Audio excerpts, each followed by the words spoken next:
Playing football is a skill, and like any skill or craft, it has to be honed over many years. The players that we witness for 90 minutes on a weekend have been formed through thousands of hours on the training ground, constantly refining their physical, mental, and technical abilities. Well, most of them have.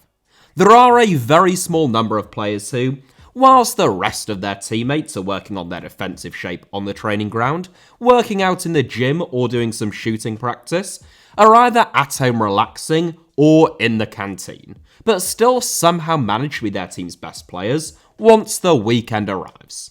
From my research, there are 3 types of footballers who don't train, namely, players with fitness or injury problems that don't allow them to train in between games, players who are so good and have so much power within a club that they can get away with just refusing to train, and Brazilians. With that in mind, and I should point out just in case you thought I sounded a bit odd that I do have a cold, or at least I'm hoping that's all that it is, but the show must go on. So here are 7 footballers who almost never trained. 7th, Ronaldinho. A man who falls into not one but 2 of those aforementioned categories, if not all 3 at one stage, Ronaldinho is still probably the most joyous footballer to watch, of my lifetime at least. Capable of making any child fall in love with the game, Ronaldinho encapsulated the essence of Joga Bonito better than almost anyone else. At his peak, which was undoubtedly the early to mid-2000s, Ronaldinho wasn't just exhilarating to watch, he was also one of the most devastatingly effective footballers on the entire planet. In 3 out of his first 4 seasons at Barcelona, Ronaldinho scored 20 plus goals in all competitions and hit double figures for assists. You could say that football came too easily to Ronaldinho, and it would seem as though the man himself agreed. Even at PSG, when he was still in his very early 20s, former teammate Jerome Leroy stated that Ronaldinho wouldn't train at all midweek, he would just turn up on a Friday ahead of a game on the Saturday, and that when he did come into training, he would just go straight into the massage rooms to sleep. I suspect that there is a touch of hyperbole there, but after winning it all, the World Cup with Brazil, the Champions League and La Liga with Barca, and the Ballon d'Or and FIFA World Player of the Year awards all on his own, all by the age of 26 no less, Ronaldinho did certainly start to take more of an interest in partying and less of an interest in training. That was of course noted at Barcelona, hence why one of Pep Guardiola's first decisions in charge of the club was to let Ronaldinho leave. And at AC Milan, Carlo Ancelotti said of him, "The decline of Ronaldinho hasn't surprised me. His physical condition has always been very precarious. His talent, though, has never been in question." Ronaldinho loved a night out in Milan, but whilst he is widely regarded as having been finished by that stage, even whilst intoxicated, unfit, and pretty much unfamiliar with what a training ground even looked like, I will remind viewers that in the 2009-10 season, which was Ronaldinho's last full season playing in Europe, he still scored 15 goals and made 19 assists, which would be by far the best season of about 99.9% of players' careers. That's just how good Ronaldinho was, but eventually, time and partying will catch up with even the best of us. Ronaldinho spent his penultimate season playing in Mexico, where he allegedly didn't train at all and would instead fly his private jet to Cancun and spend midweek partying there. Ronaldinho officially announced his retirement in 2018, having played his final game of football in 2015. 6th, Paul McGrath. A world-class centre-half, very little came easy to Paul McGrath during his life, with the exception of playing football. Born to an Irish mother and a Nigerian father, McGrath's mother travelled from Dublin to London to give birth to him, terrified of how her father would react to her having had a child out of wedlock and in an interracial relationship. Pressured to put her son up for adoption, McGrath was eventually placed with a foster family, but when they couldn't control him, his mother was able to take him back in. McGrath's upbringing was tough then, as one of very few black men in Ireland, but he made his League of Ireland debut for St Patrick's Athletic at the age of 21. Within a year, he was playing for Manchester United. One of the greatest Irish footballers of all time, McGrath had two great foes throughout his career, namely alcoholism and knee injuries. His troublesome knees forced him to go under the knife 8 separate times during his playing days, and his addiction to booze meant that McGrath took to the field while still under the influence on more than one occasion. The two combined eventually cost McGrath his career at Manchester United, but that turned out to be a blessing in disguise in some respects, as he found more love than he could ever have imagined at Aston Villa. The Villa fans nicknamed McGrath God, and over the next 7 seasons, he was one of the best centre-backs in English football. That was made all the more extraordinary given that, throughout that time, McGrath basically never trained. As he put it, "I trained for the first few months I was there, but never again over the next 7 years." Adding, "The Villa physio Jim Walker, who is more than a friend, a hero of mine, is basically the one that kept my career going. If I hadn't had Jim on my side, I would probably have finished playing about 4 seasons earlier than I did. Jim created a regime where I just went in and did 10 minutes on the bike each morning, and that was about it. Some days, I would just have a bath. The games would look after my fitness. It was hard not to join in with the rest of the guys training, especially the 5-a-sides, which I used to love. I'd just watch them and then collect the balls. But the lads were brilliant. None of them moaned about it. They just accepted it." End quote. They accepted it because McGrath was invariably the best player on the pitch every weekend, and if it hadn't have been for his dodgy knees, the Irishman might just have gone down as one of the game's all-time great defenders. 5th, Ronaldo Nazario de Lima. Talking of players who could have been all-time greats without injuries, Ronaldo Nazario de Lima is of course an all-time great, in the sense that he is one of the greatest players ever to have played the game, but if it hadn't have been for injuries, he is one of only a handful of players who could lay a claim to genuinely have been the single greatest player of all time. When Ronaldo first broke through so young at Cruzeiro, there was seemingly nothing that he couldn't do. He was frighteningly quick, he had magic in his boots, he was skillful, creative, unpredictable, strong, intelligent and ruthless. At the age of 20, he became the youngest recipient of the FIFA World Player of the Year award and transferred for a world record fee. And at 21, he broke his own record in a move to Inter Milan. It was at Inter Milan, however, that Ronaldo completely ruptured his kneecap tendons. It was the worst sports injury that many doctors and surgeons had ever seen, and some feared whether he would walk again, let alone make a full return to football. Ronaldo did indeed return, winning the World Cup as Brazil's starman in 2002, and receiving his second Ballon d'Or. Still the best footballer on the entire planet, even as a shadow of his former self. Unfortunately, whilst Ronaldo could still turn up on a weekend and score plenty of goals, his athleticism had been greatly diminished, and he struggled to do much training at all. Supposedly, in a rare training session that Ronaldo did amble in on, a new Real Madrid signing shouted at him, "Run, you fat." To which Ronaldo replied, "You run, I don't. I score goals."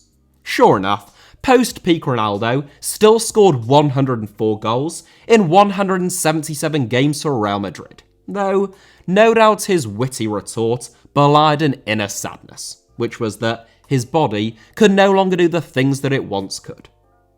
4th, Socrates.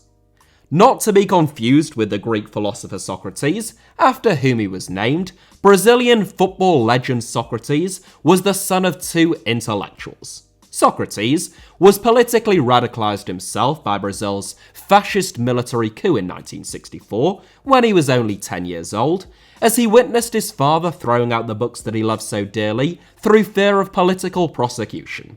Socrates' politics, therefore, were defined by democracy, and indeed direct democracy, as he co-founded the Democracia Corinthiana movement whilst playing for Corinthians, a radical new democratic method of running a football club, and he famously threatened to leave Brazil entirely and play in Italy instead, in front of 1.5 million people at a demonstration, if Brazil's military dictatorship refused to hold presidential elections. The regime held firm, so Socrates signed for Fiorentina. But a year later, elections were held, the regime fell, and Socrates returned. Throughout all of his time theorizing, campaigning, writing newspaper columns, and becoming a qualified physician and practicing doctor, there wasn't all that much time left over for football training. And I am only half joking. Despite being one of the most gifted midfielders on the planet, football was rarely Socrates' priority, aside, perhaps, from the 90 minutes that he was on a football pitch. Nonetheless, he still had a glittering career, winning 60 caps for Brazil and becoming a global icon for his style, demeanour and performances whilst captaining the country at the 1982 World Cup. Unfortunately, Socrates was also a heavy drinker and smoker, and after a couple of spells in and out of hospital, Socrates died in 2011, aged only 57, of septic shock after he had been admitted with food poisoning. A genius both on and off the pitch, Socrates would no doubt be rolling in his grave if he could see the leadership of Brazil of Jair Bolsonaro, having famously rated Bolsonaro's opponent in Brazil's ongoing presidential elections Lula with a 7 out of 10 for his leadership whilst he was still alive. Third, Jose Manuel Moreno. There are some sensational footballers in this 7, but arguably none finer than Jose Manuel Moreno, who some Argentines, of a certain vintage, still consider to be the greatest footballer that their nation has ever produced. You will forgive me for the lack of high-quality images, I hope, since Moreno's career spanned from 1935 to 1961. During that time, he became the star man in an all-conquering River Plate side known as La Máquina. He became the first footballer to win top-flight league titles in 4 different countries, and he scored 19 goals from 34 caps for Argentina. A mercurial second striker with a notoriously ferocious temper, Moreno was regarded by almost all who witnessed his talents as the most gifted footballer they had ever seen. And when he wanted to, he could win a game of football on his own. Fast, powerful, majestic on the ball, and capable of scoring every type of goal, including his famous bullet headers, Moreno was a natural. And for that reason, he saw little need to train. The South Americans were notoriously poor trainers prior to about the late 1950s, especially when it came to any kind of fitness or gym work, and Moreno was the epitome of that attitude. As far as he was concerned, the tango was the best form of training to play football. And yes, I am referring to the dance. Conveniently for Moreno, it was also a form of training that still allowed him to drink, smoke, and womanize all week long, 3 of his favourite pastimes. When the weekend came, however, few could question his methods, as he won every trophy worth winning as his team's star man, with the sole exception of the World Cup, which he was cruelly stripped of the opportunity of competing in as a result of the tournaments in 1942 and 1946 getting cancelled due to World War II. Second, Ledley King. England had a raft of immensely talented centre-backs available to them during the 2000s, from John Terry to Rio Ferdinand, Sol Campbell, and even the bitterly unfortunate Jonathan Woodgate. If both Woodgate and Ledley King, who were teammates at times, at both club and international level, had not been crippled by recurring injury problems, England managers during that time would have had an even greater selection dilemma on their hands. As it happened, King was restricted to a tally of just 21 caps, far too low for one of English football's most naturally gifted defenders of the last 20 to 30 years at least. So chronic were King's knee injuries that not only was he unable to train with Tottenham, he couldn't even kick a ball around the garden with his children through fear of doing some damage. King had no cartilage in his knee, it was just bone rubbing against bone, and surgeons told him that meant that there was nothing in which they could operate on, and that he would just have to manage the pain. Every time that King played, his knee would swell up like a balloon, taking around 7 days just to get back down to normal size, so long as he was fully rested during that time. That meant that King could, just about, play a game a week without training, which he did, when not sidelined with anything more serious, for 13 years at Spurs. In total, King made 323 appearances for his boyhood club, which was remarkable given the circumstances, and he has since been cited by some of the Premier League's finest forwards as having been one of their toughest opponents. First, Romario. Subscribers to this channel will know all too well that I rarely pass up on a perfectly good opportunity to talk about Romario, who is, I think, simultaneously one of the greatest footballers of all time, and indeed, just one of the most fun to watch. Everything about Romario, whether it was his turn of pace, the drop of a shoulder, or his choice of finish when bearing down on goal, just seemed to be totally off the cuff. There was an instinctive genius about his play, which made him endlessly unpredictable and borderline impossible to defend against. Never short on confidence, when asked to pick his 5 greatest players of all time, Romario put himself second between Pelé and Maradona. Never a natural athlete, standing at just 5'6" tall, and only really rapid over short distances, Romario seemed to revel in still being the best player on the planet, despite his unusual training regimes. Earlier this year, Romario dismissed the notion that he never trained, pointing out in the Players' Tribune that he did train, just not in the morning, before conceding later in the article that he also wouldn't train if he felt that it was too cold. He also said in that article that he is terrified of dogs, especially small ones, and that his father had 5 commandments for him, one of which was that he never fly a kite. Yeah, he didn't elaborate on that point, but anyway, I digress. Despite his, at best, fleeting interest in training, and certainly any training that wasn't just shooting practice, Romario is a generational talent who scored 1,000 goals when counting any and all fixtures, and around 750 in competitive games at club and international level. So that is it for today's video, but thank you all very much as ever for watching and for bearing with me even if I sound a little bit nasal. Hit the like button if you enjoyed today's video, let me know your thoughts down below in the comments, and feel free to subscribe and turn on notifications for HITC Sevens if you haven't already. You can also find me on Twitter or on Instagram via the username at HITC Sevens on both, should you wish to do so. Cheers, and have a wonderful day.